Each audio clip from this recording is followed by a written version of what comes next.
तर पहा विद्यार्थी मित्रांनो, या व्हिडिओमध्ये आपण लेखापालचा 3 ऑगस्ट 2023 रोजी झालेला जो पेपर होता, तर त्या पेपरमधील शिफ्ट 2चा जनरल नॉलेज या सेक्शनमधील 25 प्रश्न पाहणार आहोत.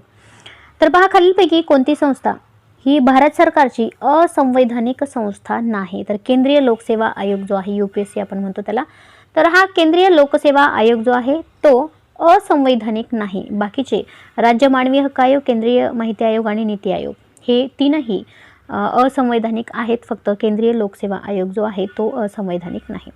दुसरा प्रश्न पहा, डायजेस्टमध्ये नमूद केल्याप्रमाणे निवडणूक आयोग ही भारत सरकारची एक संवैधानिक संस्था आहे. मागच्या व्हिडिओमध्ये सांगितल्याप्रमाणे राज्यघटनेतील कलम हे जास्तीत जास्त विचारले जात आहेत. एकाच पेपरमध्ये 2 ते 3 कलमांवर प्रश्न विचारलेला आहे. त्यामुळे राज्यघटनेतील कलमे व्यवस्थितरित्या पाठ करून जा.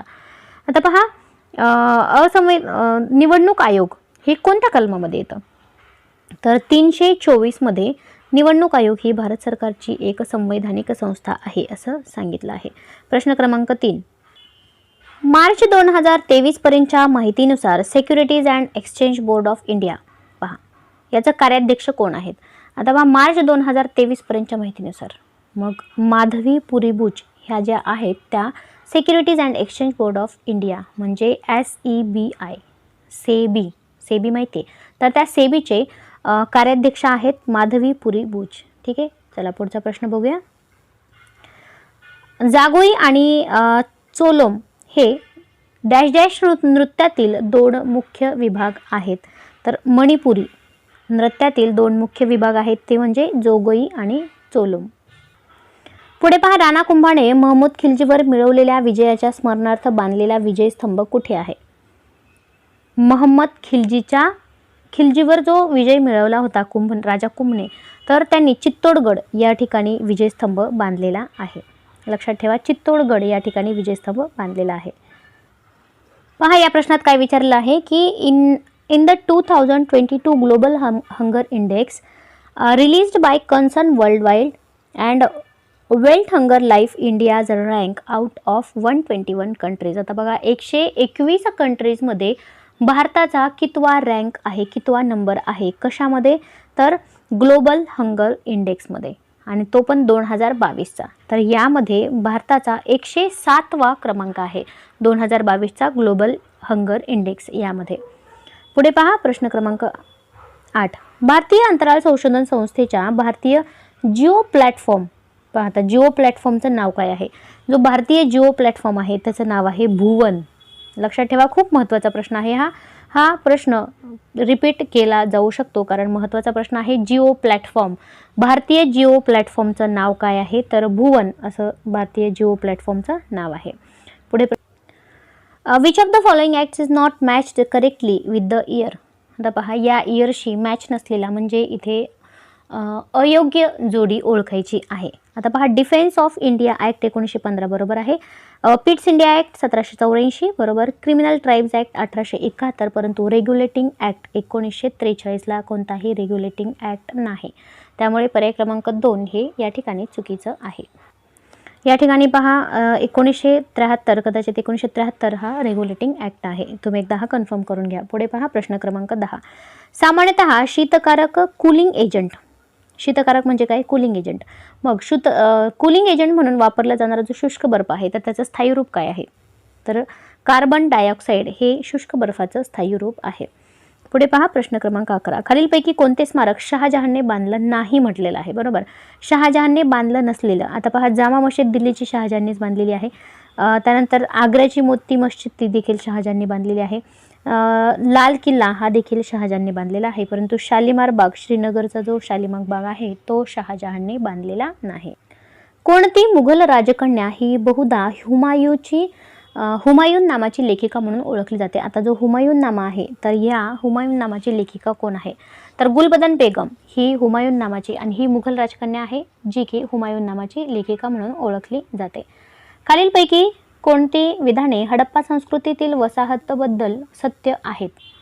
आता पहा, यामध्ये फक्त 3ची जी वाक्य आहे, 3चा जो वाक्य आहे ते फक्त याच्याशी सत्य आहे की हडप्पावासियांना तांबे, सोने आणि चांदीच्या धातुविज्ञानाचं ज्ञान होतं. जे हडप्पावासी होते त्यांना या सर्व धातूंचे ज्ञान होते, तांबे, सोने, चांदी. ठीक आहे. बाकी लोअर टाउनमध्ये महत्त्वाच्या इमारती आणि प्रासंगिक निवासस्थाने होती, चुकीचं आहे. आणि बहुतेक निवासस्थाने, कार्यशाळा मुख्यतः गडाच्या उंचवट्यात होत्या, हे देखील चुकीचं आहे. पुढे पहा, RBIच्या माहितीनुसार मार्च 2023 पर्यंतचा भारताचा रेपो रेट काय आहे? रेपो दर किती होता? तर यामध्ये 6.5% हा भारताचा रेपो दर होता. मार्च 2023 मधील MNREच्या नोंदीनुसार कोणत्या राज्यात सर्वाधिक स्थापित पवन ऊर्जा आहे? पहा, तमिळनाडूमध्ये सर्वात जास्त पवन ऊर्जा आहे. लक्षात ठेवा, तमिळनाडूमध्ये सर्वात जास्त पवन ऊर्जा आहे. मानवी शरीरातील कोणती संस्था शरीराच्या विविध कार्याचे नियमन करण्यासाठी संप्रेरकाच्या निर्मितीमध्ये भूमिका बजावते? पहा, विज्ञानावरील प्रश्न आहे. आता शरीराचे विविध कार्याचं नियमन करण्यासाठी कोण महत्त्वाचं आहे? तर जी अंतःस्रावी संस्था जी आहे ती या ठिकाणी महत्त्वाची भूमिका बजावत असते. पुढे पहा, एखाद्या कालावधीमध्ये पर्जन्यवृष्टीच्या तीव्रतेच्या वितरणाचा आलेखी निरूपणाला काय म्हणतात? जे पर्जन्यवृष्टीची तीव्रता असतो त्याचं वितरण करून जे आलेख केलेला असतो त्याला हायटोग्राफ असं म्हटलं जातं. त्या आलेखाला काय म्हणतात? पर्जन्यवृष्टीच्या हायटोग्राफ. खाण, कोळसा आणि संसदीय व्यवहार मंत्री यांनी 26 जुलै 2021 मध्ये राज्यसभेमध्ये दिलेल्या लेखी उत्तरानुसार 1 एप्रिल 2015 पर्यंतच्या राष्ट्रीय खनिज सूची आकडेवारीनुसार भारतातील कोणत्या राज्यात पहा सोन्याच्या धातुकांचे सर्वाधिक स्रोत आहेत? तर बिहारमध्ये पहा सर्वाधिक सोन्याच्या धातुकांचे प्राथमिक जे धातुक आहेत त्याचं बिहारमध्ये सर्वात जास्त प्रमाणामध्ये स्रोत आहे. पुढे पहा, नाटी नृत्य हे डॅश डॅशचे सर्वात प्रसिद्ध लोकनृत्य आहे. हे नृत्य जे आहे ते हिमाचल प्रदेश यामधलं प्रसिद्ध लोकनृत्य आहे. पहा, लोकनृत्यावर देखील प्रश्न विचारला जात आहे. पुढे पहा, जोड्या लावामध्ये प्रश्न विचारला आहे. सुधारणा प्रमुख चळवळी दिलेल्या आहेत आणि त्यांचे प्रमुख नेते यांच्या योग्य जोड्या जुळवायच्या आहेत. आता पहा, यंग बंगाल मुवमेंट जी आहे ती आहे हेनरी लुई व्हिनियस डेरोजिओ यांची आहे. त्यानंतर आहे सगुणवर्धिनी चळवळ जी आहे ती आयाथन गोपालन यांची आहे. वायकोम सत्याग्रह आपल्या सर्वांनाच माहिती, श्रीनारायण गुरु यांनी वायकोम सत्याग्रह सुरुवात केली होती. आणि थिओसॉफिकल सोसायटी ही ॲनी बेझंट यांची आहे. चला पुढे जाऊया. जगातील सर्वात मोठी राखीव बैठक क्षमता असलेले बिरसा मुंडा हे हॉकी स्टेडियम कोठे आहे? आता पहा, बिरसा मुंडा हे एक हॉकी स्टेडियम आहे आणि ते सर्वात जास्त बैठक क्षमता असलेलं स्टेडियम आहे असं यांचं म्हणणं आहे. तर ते आहे राऊरकेला या ठिकाणी ते स्टेडियम आहे, बिरसा मुंडा हॉकी स्टेडियम. 2011च्या जनगणनेनुसार भारताच्या लोकसंख्येच्या घनतेमध्ये दशकभरात सुमारे डॅश डॅश इतकी वाढ होऊन ती डॅश डॅश इतकी झाली. आता पहा, टक्केवारीमध्ये वाढ आणि किलोमीटर स्क्वेअरमध्ये वाढ विचारलेली आहे. तर ती आहे 17.7% इतकी वाढ होऊन ती 382 पर किलोमीटर स्क्वेअर एवढी झाली होती. पुढचा प्रश्न बघा, प्रश्न क्रमांक 23. संविधान कितवी दुरुस्ती आहे? ही 42वी घटना दुरुस्ती.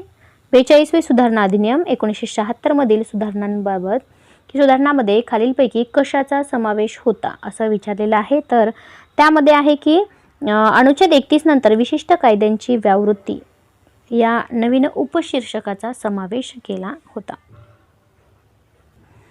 पुढे पहा, जैवविविधता जी बायोडायव्हर्सिटी आहे, बायोडायव्हर्सिटी हॉटस्पॉट यामध्ये कशाचा समाविष्ट नाही? अंदमान निकोबार बेटे आहे, इंडो म्यानमार लँडस्केप हे देखील आहे आणि पूर्व हिमालय पण आहे. परंतु उत्तर घाट जो आहे तर याचा समावेश बायोडायव्हर्सिटी हॉटस्पॉटमध्ये केला गेलेला नाही. चला यातला शेवटचा प्रश्न आपण प्रश्न क्रमांक 25. खालीलपैकी कोणते प्रसिद्ध संगीततज्ञ आणि संगीतकार मेवाली घराण्याशी संबंधित आहे? तर पंडित जसराज हे मेवाली घराण्याशी संबंधित आहेत. यानंतर पहा, याच दिवशी झालेला शिफ्ट 3 मधला पेपर यामधील देखील आपण जनरल नॉलेजचे प्रश्न बघूया. खिचन पक्षी अभयारण्य भारतातील खालीलपैकी कोणत्या राज्यात आहे? तर राजस्थानमध्ये हा खिचन पक्षी अभयारण्य आहे. पुढे प्रश्न बघा, प्रश्न क्रमांक 2. 1987 मध्ये भारत श्रीलंका शांतता करार झाला होता तेव्हा श्रीलंकेचे अध्यक्ष कोण होते? JR जयवर्धने हे भारत आणि श्रीलंका यांच्यात शांततेचा जेव्हा करार झाला होता 1987 मध्ये तेव्हा श्रीलंकेचे अध्यक्ष होते JR जयवर्धने. प्रश्न क्रमांक 3. दिलवाडा जैन मंदिर हे भारतातील खालीलपैकी कोणत्या राज्यातील जैन धर्मीयांचे जगातील सर्वात सुंदर आणि पवित्र तीर्थक्षेत्र आहेत? तर हे राजस्थान यामधील दिलवाडा जैन मंदिर भारतातील सर्वात सुंदर आणि पवित्र तीर्थक्षेत्र आहेत. पुढे पहा, केंद्रीय अर्थसंकल्प 2023-24 मध्ये रेल्वेला दिलेल्या 2.4 लाख कोटींपैकी 17,507 कोटींचा सर्वाधिक वाटा खालीलपैकी कोणत्या राज्याला मिळालेला आहे? तर उत्तर प्रदेश या राज्याला मिळालेला आहे. सह्याद्री व्याघ्र प्रकल्प हा देश येथील पश्चिम घाटातील सह्याद्री पर्वतरांगांमध्ये आहे. सह्याद्री व्याघ्र प्रकल्प हा महाराष्ट्राच्या पश्चिम घाटामध्ये आहे. पुढे पहा, महत्त्वाचा प्रश्न आहे, मुंबई मेट्रो प्रकल्पामध्ये खालीलपैकी कोणती कंपनी सहभागी आहे? तर यामध्ये रिलायन्स इन्फ्रा, पहा तुम्ही मुंबईचे मेट्रो बघा त्यावर रिलायन्स असं मेट्रोच्या समोरच नाव लिहिलेलं आहे, त्यामुळे रिलायन्स इन्फ्रा ही कंपनी मुंबई मेट्रो प्रकल्पामध्ये सहभागी आहे. मार्च 2023 पर्यंतच्या माहितीनुसार एका आर्थिक वर्षासाठी PPF म्हणजे सार्वजनिक भविष्य निर्वाह निधीमधील कमाल ठेव मर्यादा किती आहे? पहा, या PPFवर आणखीन मागच्या व्हिडिओमध्येच पहा यावर एक प्रश्न विचारलेला आहे. तर यावर आणखीन एक काय प्रश्न विचारला आहे, तर भविष्य निर्वाह निधीमध्ये कमाल ठेव मर्यादा किती आहे? तर ती 1,50,000ची कमाल ठेव मर्यादा आहे. पुढे पहा, आदिवासी नृत्यावर प्रश्न विचारलेला आहे. कादरकली, कुरुमकली आणि पानियारकली, आणि हे सुरुवातीचं काय नाव आहे? एलल कर्राडी. तर हे आदिवासी नृत्य कोणत्या राज्यातील आहे? तर ते केरळ राज्यातील हे नृत्य प्रकार आहेत. लक्षात ठेवा, नृत्य प्रकार हे कोणत्या राज्यामध्ये आहेत? तर ते केरळ राज्यामध्ये आहेत. पुढे पहा, प्रश्न क्रमांक 10. इंदिरा कला संगीत विद्यापीठ आहे आणि या विद्यापीठाला इंदिरा कला संगीत विद्यापीठ असं म्हटलं जातं. तर हे विद्यापीठ कोणत्या राज्यामध्ये आहे? तर इंदिरा कला संत विद्यापीठ हे छत्तीसगड राज्यामध्ये येतं. भारतीय दंड संहिता जी IPC कलम आपण म्हणतो, तर भारतीय दंड संहिता IPC कलम 377 कशाशी संबंधित आहे? तर समलैंगिकता याच्याशी संबंधित कलम 377 आहे. IPCचा कलम 377. आता पहा, या ठिकाणी विज्ञानचा प्रश्न आहे, इंग्लिशमध्ये विचारला आहे. अल्ब्युमिन्स, ग्लोब्युमिन्स आणि glutelins and albuminoids are examples of. तर हे सर्व कशाचे एक्झाम्पल्स आहेत? प्रोटीन्सचे एक्झाम्पल्स आहेत. In terms of animal classification what is the class of chicken? चिकनचा काय क्लास आहे? ॲव्हेज हा चिकनचा क्लास आहे. पुढे पहा, प्रश्न क्रमांक 14. किराणा घराण्याच्या गायिका, आता पहा किराणा एक घराणा आहे, यावर आणखीन एकदा हा प्रश्न येऊन गेलेला आहे एका परीक्षेमध्ये. किराणा घराण्याच्या गायिका सरस्वती राणे. तर या प्रसिद्ध गायिका तर आहेत, परंतु त्या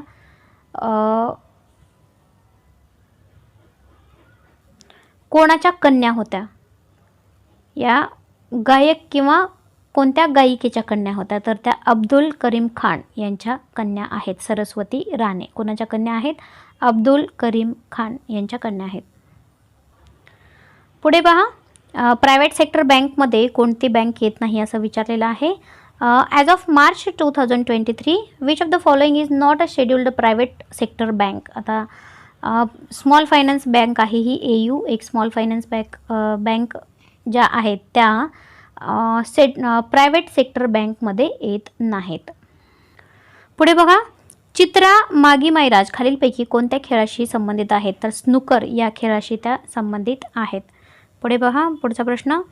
भारतीय अंतराळ संशोधन संस्थेने किती उपग्रहांसमवेत भारतातील सर्वात मोठे rocket LVM-3 launch vehicle mark 3 प्रक्षेपित केले आहे? तर 36. किती उपग्रहांसमवेत? तर 36 उपग्रहांसमवेत हे मोठं रॉकेट लॉन्च केलं गेलेलं आहे. पुढे पहा, 2011च्या जनगणनेनुसार पंजाब राज्यात शिखांची अंदाजे संख्या किती आहे? तर 57.69% ही शिखांची संख्या अंदाजित आहे. पुढे पहा, गुरु वेंपती चिन्ना सत्यम हे भारतातील खालीलपैकी कोणत्या नृत्याशी संबंधित आहेत? पहा, वारंवार यावर प्रश्न विचारला जात आहे की कोणत्या नृत्याशी संबंधित आहे. तर तुम्ही हे व्यवस्थितरित्या एकदा पाठ करून जा, एकदा बघून जा. कुचिपुडी या नृत्याशी संबंधित गुरु वेंपती चिन्ना सत्यम हे आहेत कुचिपुडी या नृत्याशी संबंधित.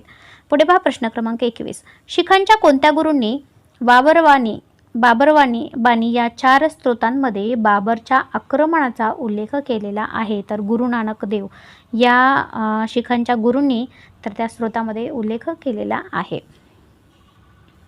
पुढे पहा, महत्त्वाचा प्रश्न आहे. भारतातील सर्वात मोठा तरंगता सौर ऊर्जा प्रकल्प रामागुंडम फ्लोटिंग सौर प्रोजेक्ट. भारतातला सर्वात मोठा सौर ऊर्जा प्रकल्प रामागुंडम फ्लोटिंग सौर प्रोजेक्ट कोणत्या राज्यात आहे? तर तो तेलंगणा या राज्यामध्ये आहे. पहा, लक्षात ठेवा, खूप महत्त्वाचा प्रश्न आहे. खालीलपैकी कोणत्या राज्यात रिहंद धरणावरील पहिला तरंगता सौर ऊर्जा प्रकल्प आहे? पहा, आता परत एकदा प्रश्न आलेला आहे. तरंगता सौर ऊर्जा प्रकल्प कोणत्या रिहंद धरणावर आहे आणि तो कोणत्या राज्यात आहे? उत्तर प्रदेश या राज्यामध्ये आहे. दोन्ही प्रश्नांमध्ये एकदा साम्य बघून घ्या काय आहे. हा जो आहे तरंगता सौर ऊर्जा प्रकल्प साम्य आहे, परंतु फरक काय आहे? तर हा पहिला तरंगता सौर ऊर्जा प्रकल्प आहे जो की उत्तर प्रदेशामध्ये आहे आणि सर्वात मोठा तरंगता सौर ऊर्जा प्रकल्प काय नाव आहे त्याचं? रामागुंडम फ्लोटिंग सौर प्रोजेक्ट, तो तेलंगणा या राज्यामध्ये आहे. चला पुढच्या प्रश्नाकडे जाऊया. प्रश्न क्रमांक 24. गुजरातमधील खंबातच्या आखातावर खालीलपैकी कोणते प्राचीन सिंधुकालीन स्थळ आहे जिथे एकेकाळी प्राचीन सिंधू खोऱ्यातील लोकांसह इतर प्राचीन नागरी संस्कृतीच्या व्यापाराची भरभराट झाली होती? तर लोथल या ठिकाणी लोथल हे एक सिंधुकालीन स्थळ आहे जिथे प्राचीन नागरी संस्कृतीच्या व्यापाराची भरभराट झाली होती. पुढे पहा, अनुच्छेद 145(3) अन्वये भारतीय राज्यघटनेच्या व्याख्येनुसार विधिवत सारभूत प्रश्न समाविष्ट असलेल्या प्रकरणांची सुनावणी किमान डॅश डॅश करावी. तर याची 5 न्यायाधीशांनी कलम 145(3) अन्वये जी काही सुनावणी असते तर त्यांची सुनावणी करण्यासाठी किमान किती न्यायाधीशांची अट आहे? तर किमान 5 न्यायाधीशांची अट आहे. पहा, अशा पद्धतीने 25 प्रश्न, ह्या थर्ड शिफ्टमधील देखील 25 प्रश्न आपण या ठिकाणी पाहिलेले आहेत. यानंतर आहेत मेंटल ॲबिलिटीचे, यावर आपण स्पेशल व्हिडिओ बनवणार आहोत. त्या व्हिडिओमध्ये आपण या मेंटल ॲबिलिटीवर जे काही प्रश्न विचारले गेलेले आहेत मॅथ्स आणि रिझनिंग दोन्हींचेही एकदम सविस्तररित्या विश्लेषणासहित आपण सेपरेट व्हिडिओमध्ये पाहणार आहोत. या ठिकाणी आपण इथेच थांबूया.